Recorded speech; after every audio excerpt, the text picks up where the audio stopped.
Hello students, welcome back to EVS class. आज की class में हम इकोसिस्टम के बारे में डिटेल में डिस्कस करेंगे, जिसको हम पारिस्थितिक तंत्र के नाम से भी जानते हैं। सबसे पहले बात करते हैं इकोलॉजी की। जैसा कि आप लोगों को पहले ही पता है, ecology is the study of interaction among living organism with their environment. मतलब जितने भी लिविंग ऑर्गेनिजम्स हैं, चाहे वो एनिमल्स हैं, प्लांट्स हैं, वो अपने इन्वायरमेंट के साथ कुछ ना कुछ इंटरेक्शन करते हैं। इसी इंटरेक्शन की स्टडी को हम इकोलॉजी का नाम देते हैं। हमें ये भी पता है, चाहे वो कोई भी इन्वायरमेंट हो, उसमें हमेशा दो टाइप के कंपोनेंट्स होते हैं। एक टाइप के कंपोनेंट्स को हम बायोटिक या लिविंग कंपोनेंट्स का नाम देते हैं, और जो दूसरे कंपोनेंट होते हैं उनको हम एबायोटिक या नॉन लिविंग कंपोनेंट्स का नाम देते हैं। वापिस आते हैं हमारे मेन टॉपिक की तरफ, जिसका नाम है इकोसिस्टम। तो सबसे पहले इकोसिस्टम को ही डिफ़ाइन करते हैं। किसी भी इन्वायरमेंट का ये बेसिक फंक्शनल यूनिट होता है इकोसिस्टम। इसको ग्रीक वर्ड्स में अगर हम देखें तो इसका मीनिंग है स्टडी ऑफ होम्स। अगर हम इसको डिफ़ाइन करें तो ecosystem is formed by interaction between biotic and abiotic component of environment. मतलब एक इन्वायरमेंट के बायोटिक और एबायोटिक कंपोनेंट आपस में इंटरेक्शन करते हैं। इस इंटरेक्शन से जो सिस्टम बनता है उसको हम इकोसिस्टम का नाम देते हैं। इसका मतलब इकोसिस्टम में बायोटिक और एबायोटिक दोनों ही कंपोनेंट डिटेल में डिस्कस किए जाते हैं, क्योंकि दोनों ही कंपोनेंट एक दूसरे के साथ इंटरेक्शन करेंगे, कुछ ना कुछ मटेरियल की एक्सचेंज करेंगे। Living component non living component से कुछ मटेरियल लेंगे और वापस डेड होकर फिर से नॉन लिविंग कंपोनेंट में चेंज हो जाएंगे। इनसे जो सिस्टम बनेगा उसी को हम इकोसिस्टम या पारिस्थितिक तंत्र के नाम से जानते हैं। इसका मतलब एक इकोसिस्टम में बहुत सारे लिविंग ऑर्गेनिज्म होंगे। वो डिफरेंट स्पीशीज़ के हो सकते हैं, वो डिफरेंट कैटेगरी के हो सकते हैं, जिनको हम कम्युनिटी का नाम भी देते हैं। वो सभी आपस में इंटरेक्शन करेंगे, वो अपने पर्यावरण के साथ भी इंटरेक्शन करेंगे। जो सिस्टम बनेगा उसको हम इकोसिस्टम या पारिस्थितिक तंत्र के नाम से जानते हैं। बात करते हैं टाइप्स ऑफ इकोसिस्टम की। तो हैबिटेट के बेस पर दो टाइप्स के इकोसिस्टम हैं, जिनमें सबसे फर्स्ट है टेरेस्ट्रियल इकोसिस्टम और जो दूसरा है एक्वेटिक इकोसिस्टम। जैसे नाम से ही पता चल रहा है, टेरेस्ट्रियल इकोसिस्टम वो इकोसिस्टम होते हैं जो ज़मीन पर प्रेजेंट होते हैं, और एक्वेटिक इकोसिस्टम वो इकोसिस्टम होते हैं जो पानी में प्रेजेंट होते हैं। सबसे पहले बात करते हैं टेरेस्ट्रियल इकोसिस्टम की, जिसमें दो मेन कंपोनेंट, एक बायोटिक कंपोनेंट्स और दूसरे एबायोटिक कंपोनेंट आपको याद रखना है। चाहे कोई भी इकोसिस्टम हो, चाहे वो टेरेस्ट्रियल हो जिसको हम भौतिक पारिस्थितिक तंत्र के नाम से जानते हैं, चाहे वो एक्वेटिक हो जिसको हम जलीय पारिस्थितिक तंत्र के नाम से जानते हैं, सब में दो मेन बेसिक कंपोनेंट होते हैं। एक को हम बायोटिक कंपोनेंट्स का नाम देते हैं और जो दूसरे होते हैं एबायोटिक कंपोनेंट्स। बायोटिक मतलब लिविंग कंपोनेंट्स और एबायोटिक मतलब नॉन लिविंग कंपोनेंट। सबसे पहले बात करते हैं बायोटिक कंपोनेंट की। तो जैसा हमने पहले डिस्कस किया, ये लिविंग कंपोनेंट है, ये संजीव हैं, ये लिविंग एक्टिविटी शो करते हैं। इसमें प्लांट्स, एनिमल और माइक्रोब्स जैसे बैक्टीरिया है, फंगस है, ये सब काउंट होते हैं। बायोटिक कंपोनेंट में प्लांट्स को प्रोड्यूसर का नाम देते हैं, एनिमल को कंज्यूमर्स का नाम देते हैं, और जो माइक्रोब्स हैं जिनको हम बैक्टीरिया या फंगस हैं उनको हम डीकम्पोजर का नाम देते हैं। वो डेड मैटर को वापस डीकम्पोज करके रिसाइकलिंग में हेल्प करते हैं। वहीं बात करते हैं प्रोड्यूसर की। तो प्रोड्यूसर्स वो ऑर्गेनिजम्स हैं जिनको हम ऑटोट्रॉप्स का नाम देते हैं। ये प्लांट्स हैं, पेड़ पौधे हैं, ये अपना फूड, अपना भोजन खुद बनाते हैं फोटोसिंथेसिस रिएक्शन की सहायता से। इसमें सभी ग्रीन प्लांट्स, चाहे वो बड़े हैं, छोटे हैं, पेड़ हैं, ये सभी प्रोड्यूसर्स में काउंट होते हैं। इनकी जो मेन कैरेक्टर है वो फोटोसिंथेसिस का है। इनके पास ग्रीन पिगमेंट होते हैं जिनको हम क्लोरोफिल का नाम देते हैं, जिसकी सहायता से ये कार्बन डाइऑक्साइड और वाटर का यूज़ करके अपना फूड बनाते हैं, जिसके लिए सूर्य की रोशनी का होना इम्पोर्टेंट है, ज़रूरी है। वहीं बात करते हैं कंज्यूमर की, जिनको हम हेटरोट्रॉप्स का नाम देते हैं। ये वो ऑर्गेनिज्म, वो जीव जंतु हैं जो प्रोड्यूसर्स पे फीड करते हैं। मीन्स ये पेड़ पौधों को खाते हैं या ये दूसरे एनिमल्स पे भी फीड कर जाते हैं। इनको हम कंज्यूमर का नाम देते हैं। ये अपना फूड, अपना भोजन खुद नहीं बना सकते। प्रोड्यूसर्स अपना भोजन खुद बनाते थे, कंज्यूमर अपना भोजन खुद नहीं बना सकते। ये या तो प्रोड्यूसर्स पर अपने फूड के लिए डिपेंड करते हैं या किसी दूसरे कंज्यूमर पर भी डिपेंड कर सकते हैं। इन कंज्यूमर्स को हम फर्दर 3 कैटेगरी में डिवाइड करते हैं: प्राइमरी कंज्यूमर, सेकेंडरी कंज्यूमर और टर्शरी कंज्यूमर। प्राइमरी कंज्यूमर्स वो होते हैं जो डायरेक्ट पेड़ पौधों पे फीड करते हैं, डायरेक्ट अपना भोजन पेड़ पौधों से लेते हैं, जिनको हम हर्बीवोर्स का नाम भी दे देते हैं। इनको हम प्राइमरी कंज्यूमर का नाम देते हैं। जैसे इंसेक्ट है, गोट है, काऊ है, हॉर्स है।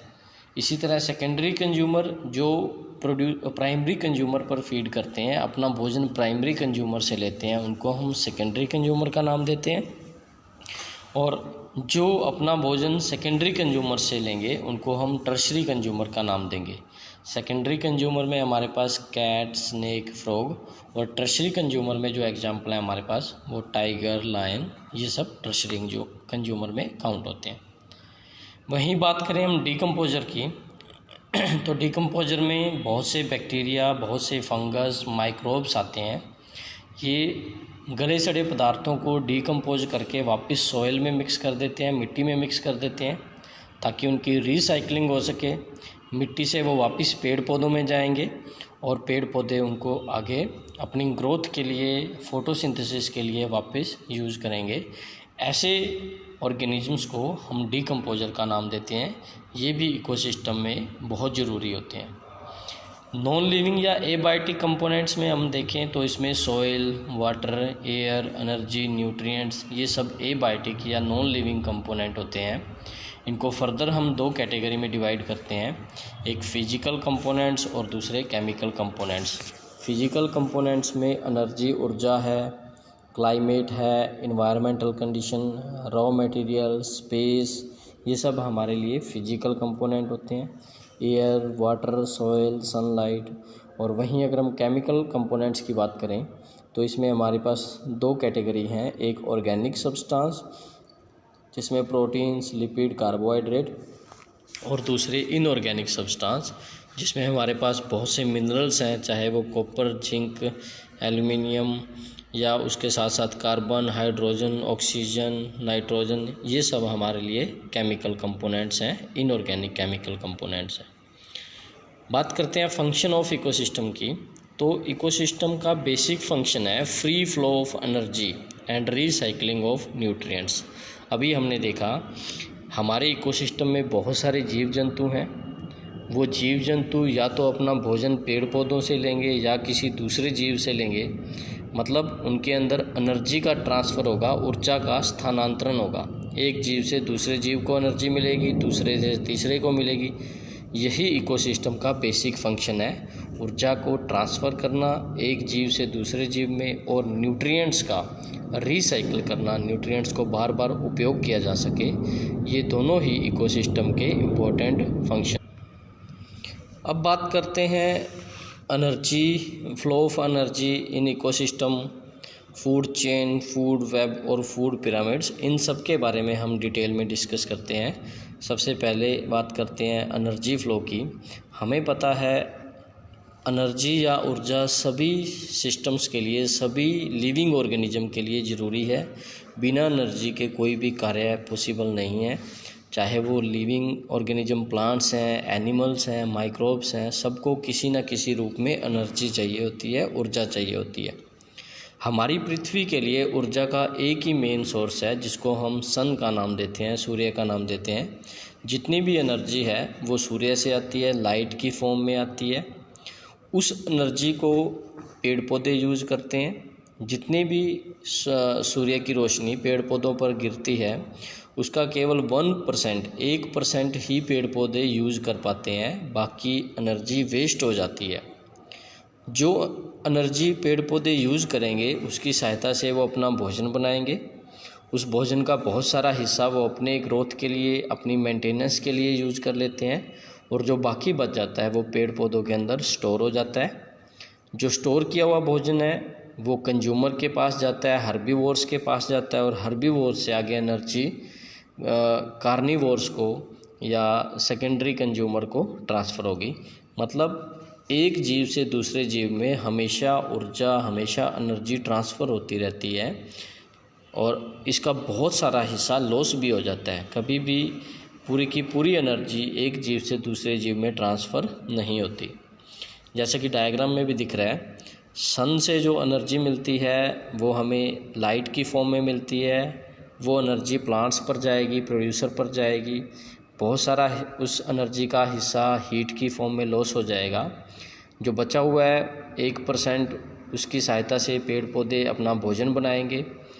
वो भोजन आगे कंज्यूमर्स के पास जाएगा, हर्बीवोर्स के पास जाएगा, हर्बीवोर्स से कार्निवोर्स के पास जाएगा, और कार्निवोर्स जब डेड हो जाएंगे तो वही मटेरियल वापस डिकम्पोज होकर सॉइल में चला जाएगा, और सॉइल से वापस प्लांट्स उसको यूज़ कर लेंगे। मतलब एनर्जी का भी ट्रांसफ़र हो रहा है और मटेरियल की रिसाइकलिंग भी हो रही है। दोनों ही फंक्शन एक इकोसिस्टम के अंदर साइड बाय साइड चलते रहते हैं। बात करते हैं फ्लो ऑफ एनर्जी की। तो इसमें फ्लो ऑफ एनर्जी थर्मोडाइनमिक्स के 2 रूल्स को फॉलो करता है। 2 लॉज ऑफ थर्मोडाइनमिक्स उनको फॉलो किया जाता है, जिसमें फर्स्ट लॉ की बात करें तो वो कहता है energy can neither be created nor be destroyed but it can be converted from one form to another form. मतलब ऊर्जा को ना तो पैदा किया जा सकता है, ना ही ख़त्म किया जा सकता है, बट ऊर्जा को एक रूप से दूसरे रूप में परिवर्तित किया जा सकता है, चेंज किया जा सकता है। और यही हो रहा है हमारे इकोसिस्टम में भी। जो एनर्जी सूर्य से रोशनी की फॉर्म में आ रही है, प्लांट उसी एनर्जी को फूड एनर्जी में कन्वर्ट कर रहे हैं। प्लांट अपने लिए एनर्जी बना नहीं रहे हैं, सन से आने वाली एनर्जी को फूड एनर्जी में कन्वर्ट कर रहे हैं। तो फर्स्ट लॉ को यहाँ पे फॉलो किया जाता है। इसी तरह जो सेकंड लॉ ऑफ थर्मोडाइनमिक्स है वो भी फॉलो होता है, जो कहता है during transfer of energy a large number of loss of energy take place in the form of heat. मतलब जब ऊर्जा को एक रूप से दूसरे रूप में परिवर्तित किया जाएगा तो उसका बहुत बड़ा हिस्सा हीट की फॉर्म में लॉस हो जाएगा। मींस एनर्जी हमेशा कंप्लीट ट्रांसफ़र नहीं होती, ओनली स्मॉल अमाउंट ही ट्रांसफ़र होता है। उसका 80 to 90% ऑफ एनर्जी लॉस हो जाता है हीट की फॉर्म में। अब बात करते हैं हम फूड चेन की। फूड चेन एक सीक्वेंस है ऑर्गेनिज्म का, जीवों का, जिसमें वो एक दूसरे को फीड कर रहे हैं। Means sequence of eating and repeated and being eaten by some other organism. एक इकोसिस्टम में एक जीव पहले भोजन खाएगा, फिर उसको कोई दूसरा खा जाएगा, उस सेकेंड ऑर्गेनिज्म को कोई थर्ड ऑर्गेनिज्म फीड कर जाएगा। ये जो लीनियर चेन ऑफ ऑर्गेनिज्म है, जीवों की जो लीनियर श्रृंखला है, इस श्रृंखला को हम फूड श्रृंखला या फूड चेन के नाम से जानते हैं। ये फूड चेन हमेशा लीनियर होती है, एक ही चेन में होती है, जिसमें एक जीव दूसरे को खाएगा और उसको कोई और जीव खा जाएगा। पर्पज़ इसका एक ही है, एनर्जी को ट्रांसफ़र करना। एक जीव से एनर्जी दूसरे में जाएगी और दूसरे से तीसरे में जाएगी। टाइप्स ऑफ फूड चेन की बात करें, खाद्य श्रृंखला की बात करें, तो 2 प्रकार की मुख्य तौर पर ये श्रृंखलाएं हैं, जिनमें सबसे पहली है ग्रेजिंग फूड चेन, जिसको चराई खाद्य श्रृंखला के नाम से जानते हैं, और जो दूसरी है डेट्रिटस फूड चेन, जिसको अपरद खाद्य श्रृंखला के नाम से भी जानते हैं। पहले हम ग्रेजिंग फूड चेन की बात करते हैं, चराई खाद्य श्रृंखला की बात करते हैं। ये वो फूड चेन है जो ग्रेजिंग से शुरू होगी। इसमें सबसे पहले वो एनिमल्स आएंगे जो ग्रेजिंग करते हैं, जो घास को चरने का काम करते हैं। उनसे मटेरियल जो है वो कंज्यूमर के पास जाए, सेकेंडरी कंज्यूमर के पास जाएगा, और फाइनली उनकी डेथ से जितना भी मटेरियल है वो डिकम्पोज होकर वापस सॉइल में चला जाएगा। तो ऐसी खाद्य श्रृंखला जो ग्रेजिंग से शुरू हो, जो चराई से शुरू हो, ऐसी खाद्य श्रृंखला को हम ग्रेजिंग फूड चेन या चराई खाद्य श्रृंखला का नाम देते हैं। जैसे उदाहरण के तौर पर जो ग्रास हैं, घास, उनको हिरन खाएगा और हिरन को आगे एक शेर खाएगा। इसी तरह घास को बकरी खाएगी और बकरी को आगे भेड़िया खाएगा। ये चराई खाद्य श्रृंखला या ग्रेजिंग फूड चेन है। वहीं अगर हम बात करें डेट्रिटस फूड चेन की, तो ये ऐसी फूड चेन है जो डेड डिकेइंग मैटर से शुरू होती है, जिसमें गले सड़े पदार्थ से शुरुआत होगी। उस गले सड़े पदार्थ को माइक्रोब्स वगैरह फीड करेंगे, बैक्टीरिया फंगस फीड करेंगी, देन वो मटेरियल प्लांट्स को मिलेगा, प्लांट्स से आगे एनिमल्स को मिलेगा। ऐसी खाद्य श्रृंखला को हम डेट्रिटस फूड चेन का नाम देते हैं। फॉर एग्जांपल इसमें जितने भी डेड डिकेइंग मैटर, चाहे वो पत्तियों की फॉर्म में है, चाहे वो किसी एनिमल की बॉडी है, उसको कुछ लार्वे फीड करेंगे, इंसेक्ट के लार्वे। उन लार्वे को कोई फ़िश, छोटी फ़िश फीड करेगी, उस छोटी फ़िश को आगे कोई बड़ी फ़िश फीड करेगी। तो इस तरह से ये चेन शुरू हो जाएगी, जिसको हम अपरद खाद्य श्रृंखला या डेट्रिटस फूड चेन के नाम से जानते हैं। वहीं अगर हम बात करें फूड वेब की, जिसको हम खाद्य जाल का नाम देते हैं, फूड वेब मतलब खाद्य जाल, इसमें बहुत सारी फूड चेन आपस में इंटरलिंक्ड होती हैं। बहुत सारी खाद्य श्रृंखलाएं आपस में जुड़ी होती हैं। उनके जुड़ने से जो कॉम्प्लेक्स सिस्टम बनेगा, उसको हम फूड वेब का नाम देते हैं। एग्जाम्पल के तौर पर देखें तो जो ग्रास था, घास, उसको इंसेक्ट भी खाता है, रैट्स भी खा लेते हैं, डियर्स, उनको आगे अलग अलग प्रकार के कार्निवोर्स फीड करेंगे, चाहे वो स्नेक है, टाइगर है, जिससे कॉम्प्लेक्स चेन बन जाएगी, एक कॉम्प्लेक्स नेटवर्क सा बन जाएगा। इस नेटवर्क को हम फूड वेब का नाम देते हैं। जैसा कि इस डायग्राम में भी आप लोगों को दिख रहा है, जिसमें एक ऑर्गेनिज्म के पास कई सारे ऑप्शन हैं खाने के। जैसे अगर हम देखें इसमें तो जो हमारे पास कैट है, कैट के पास यहाँ पर दो ऑप्शन दिख रहे हैं। कैट रैबिट को भी फीड कर सकती है, कैट माउस को भी फीड कर सकती है। वहीं अगर हम बात करें जैकल की, तो जैकल के पास भी दो ऑप्शन है दिख रहे हैं, एक वो रैबिट को फीड कर सकता है, दूसरा वो गोट को फीड कर सकता है। इसी तरह अगर हम लायन की बात करें तो लायन के पास मल्टीपल ऑप्शन है, वो डायरेक्ट गोट को फीड कर सकता है, जैकल को फीड कर सकता है, वाइल्ड कैट को फीड कर सकता है, काइट को फीड कर सकता है। तो एक कॉम्प्लेक्स सिस्टम बन गया है, कॉम्प्लेक्स नेटवर्क बन गया है, जिसको हम खाद्य जाल या फूड वेब के नाम से जानते हैं। इस तरह ये भी एक फूड वेब का ही फोटोग्राफ है, जिसमें हमें बहुत सी फूड चेन आपस में इंटरलिंक्ड फॉर्म में दिख रही हैं, आपस में कनेक्टेड हैं। एक एनिमल के पास मल्टीपल ऑप्शन हो जाते हैं फूड के। डिफरेंस क्या है फूड चेन और फूड वेब में? सबसे पहले फूड चेन एक सिंपल थी, स्ट्रेट थी, जिसमें एक ऑर्गेनिज्म के पास एक ही ऑप्शन था खाने के लिए।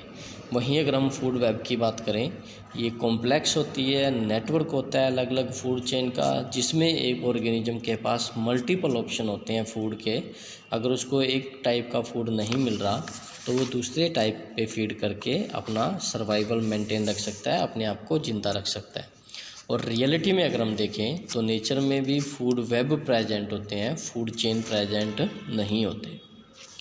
सिग्निफिकेंस की बात करें फूड चेन फूड वेब का, तो सबसे पहला सिग्निफिकेंस तो यही है, ये इकोसिस्टम में बहुत इम्पोर्टेंट रोल प्ले करते हैं।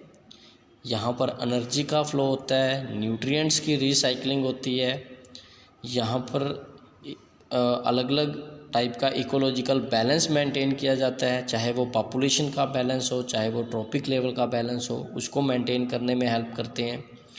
ये बायोमैग्निफिकेशन को भी रिप्रेजेंट करते हैं। हमारी बॉडी में, हमारे नेचर में बहुत से ऐसे मटेरियल हैं जो डिकम्पोज नहीं होते, वो टाइम के साथ हमारी बॉडी में स्टोर होते रहते हैं।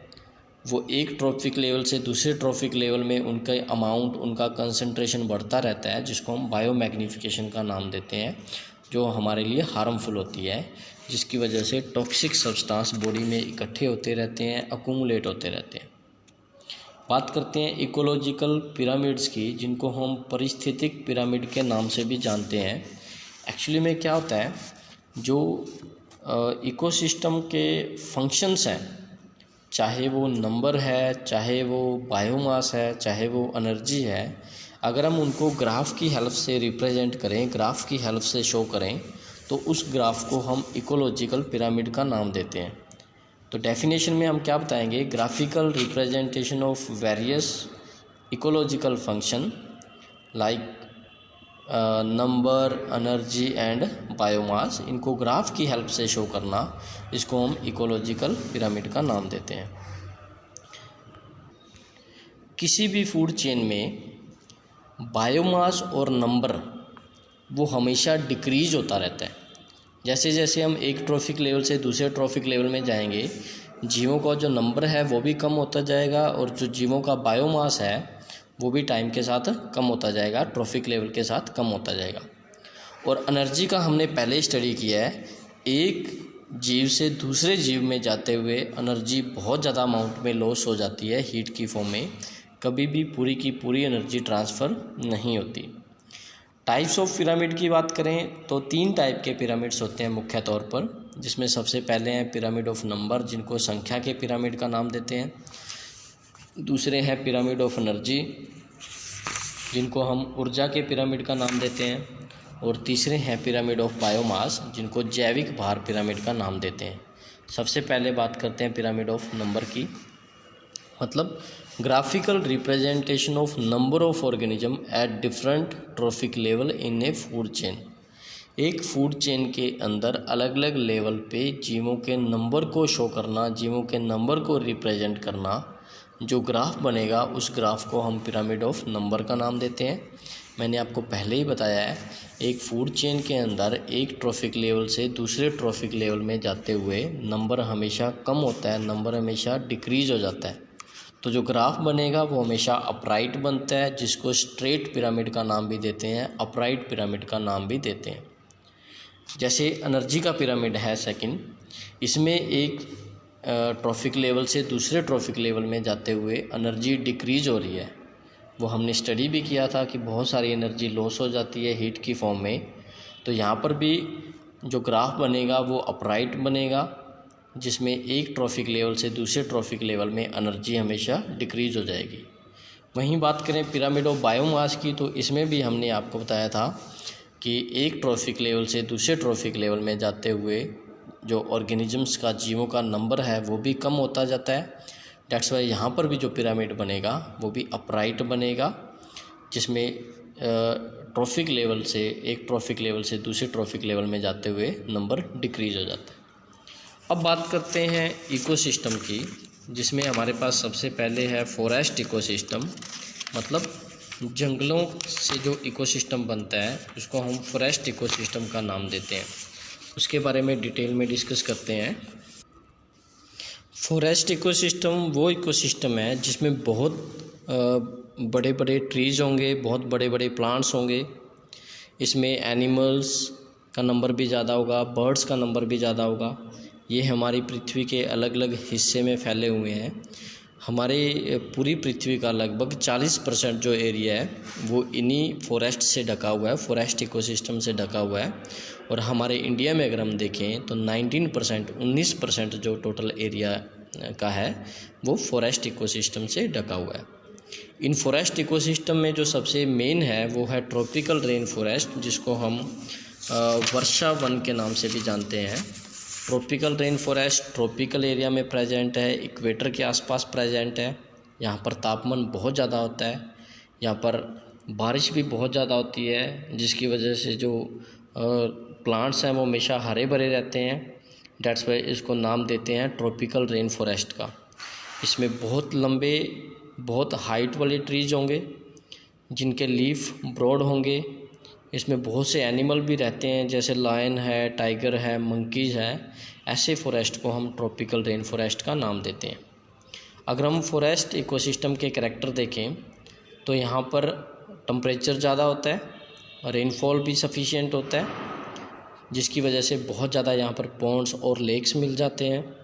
वहीं हम बात करें तो ये क्लाइमेट को मेंटेन करने का काम करते हैं, ये रेनफॉल को मेंटेन करने का काम करते हैं, बारिश लाने में सहायता करते हैं। बहुत सी वाइल्ड जो बायोडाइवर्सिटी है, एनिमल्स हैं, प्लांट्स हैं, वो इन्हीं फॉरेस्ट की हेल्प से प्रोटेक्टेड है, यहाँ पर वो सेफ़ हैं।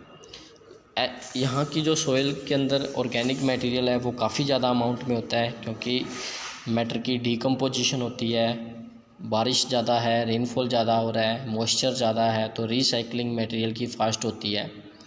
यहाँ पर लाइट की पेनिट्रेशन कम होती है, क्योंकि पृथ्वी का अधिकांश भाग जो है वो पेड़ पौधों से ढका होने की वजह से ज़मीन पर लाइट बहुत कम अमाउंट में पहुंचती है।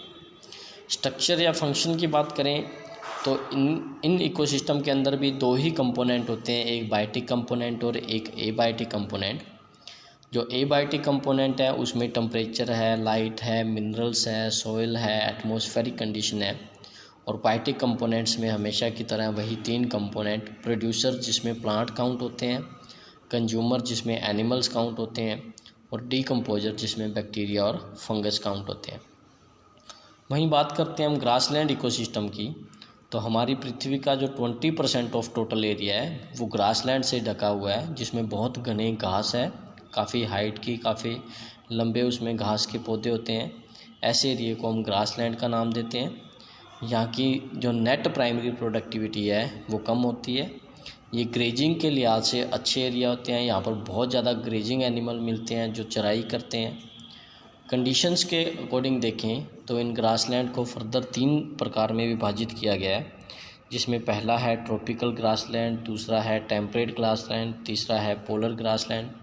ट्रॉपिकल ग्रासलैंड्स ट्रॉपिकल एरिया में मिलते हैं, टेम्परेट ग्रासलैंड टेम्परेट एरिया में मिलते हैं, और जो पोलर ग्रासलैंड्स हैं वो पोलर एरिया में मिलते हैं, बहुत अधिक ठंडे एरिया में मिलते हैं। ग्रासलैंड्स के फीचर्स की बात करें तो हमने पहले ही बता दिया, ट्रॉपिकल ग्रासलैंड ट्रॉपिकल एरिया में मिलते हैं, यहाँ पर तापमान ज़्यादा होता है, रेनफॉल भी ठीक ठाक होता है। स्कैटर्ड मैनर में कुछ बिखरे हुए यहाँ पे श्रब्स या बड़े ट्रीज़ भी मिल जाते हैं। एनिमल्स में देखें तो यहाँ पर जेब्रा, जिराफ, एंटीलोप्स, अलग अलग प्रकार के एनिमल्स मिल जाते हैं। टेम्परेट ग्रासलैंड की बात करें तो ये कॉन्टिनेंटल एरिया में, हिली एरिया में मिल जाते हैं। यहाँ पर कोल्ड कंडीशन और हॉट कंडीशन, समर सीज़न और विंटर सीज़न अप्रोक्सीमेटली एक जैसे होते हैं। ग्रेजिंग ज़्यादा होती है यहाँ पे, फॉरेस्ट फायर भी होते रहते हैं, जंगलों में आग लगती रहती है, जिसकी वजह से बड़े ट्रीज़ और जो झाड़ियाँ हैं वो वहाँ पर ग्रो नहीं कर पाते। पोलर ग्रासलैंड की बात करें तो ये पोलर रीजन में प्रेजेंट होते हैं। यहाँ पर अत्यधिक ठंड होती है, बहुत तेज़ ठंडी हवाएं भी चलती रहती हैं। यहाँ पर अगर हम देखें तो प्लांट्स की ग्रोथ काफ़ी कम होती है, और कुछ कोल्ड इन्वायरमेंट के ही एनिमल्स यहाँ पे मिल जाते हैं, जैसे वोल्फ है, आर्कटिक फॉक्स है, वो कॉमनली यहाँ पर देखने को मिल जाते हैं। इस फोटोग्राफ में हमें दिख रहा है ग्रासलैंड फूड वेब के बारे में, जिसमें हमें दिख रहा है कि बहुत सारे ग्रेजिंग एनिमल्स हैं, उनको खाने के लिए जो उनके साथ साथ बहुत सारे कार्निवोर्स एनिमल भी हैं, जैसे लायन है, हाइनाज है। तो इस तरह से एक ग्रासलैंड के अंदर भी जो फूड वेब मिलती है उसको हम ग्रासलैंड फूड वेब का नाम देते हैं। वहीं बात करते हैं डेजर्ट इकोसिस्टम की, तो हमारी पृथ्वी के टोटल एरिया का लगभग 35% जो एरिया है वो डेजर्ट एरिया है। इसमें हम देखें तो रेनफॉल बहुत ही कम होता है, अप्रोक्सीमेटली 25 सेंटीमीटर एनुअल के आसपास रेनफॉल होता है।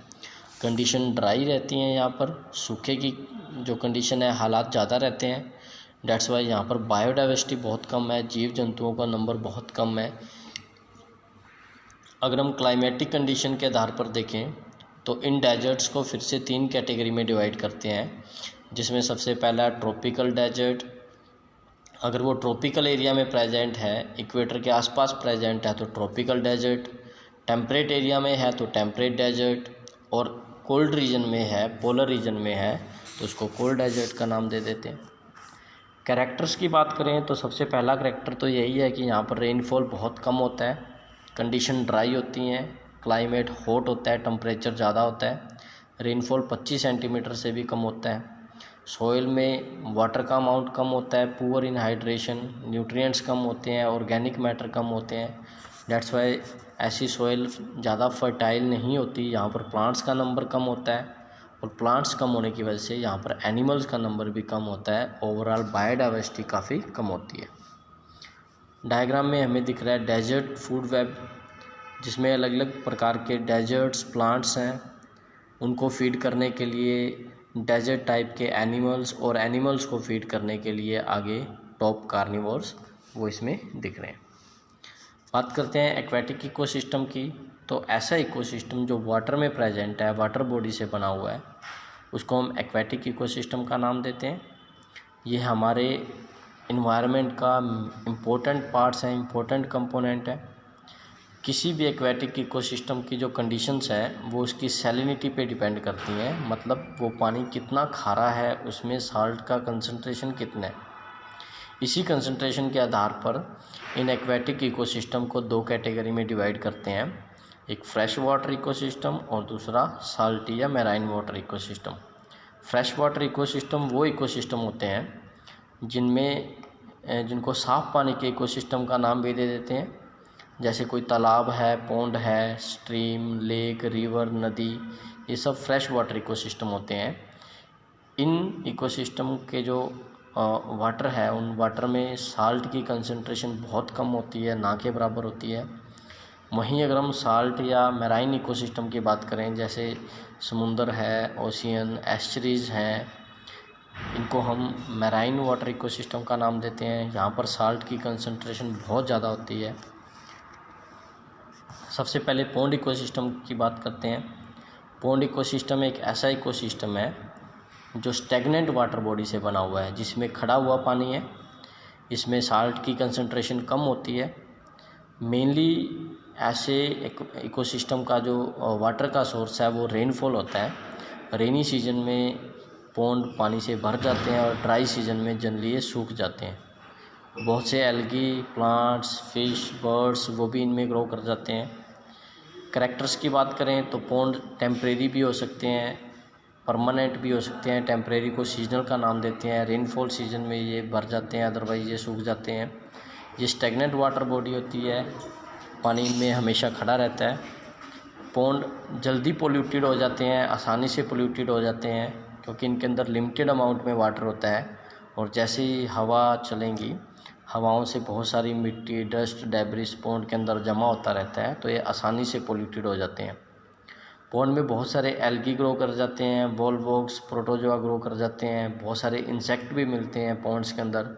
छोटी फिशेज और बड़ी फिशेज भी आसानी से देखने को मिल जाती हैं।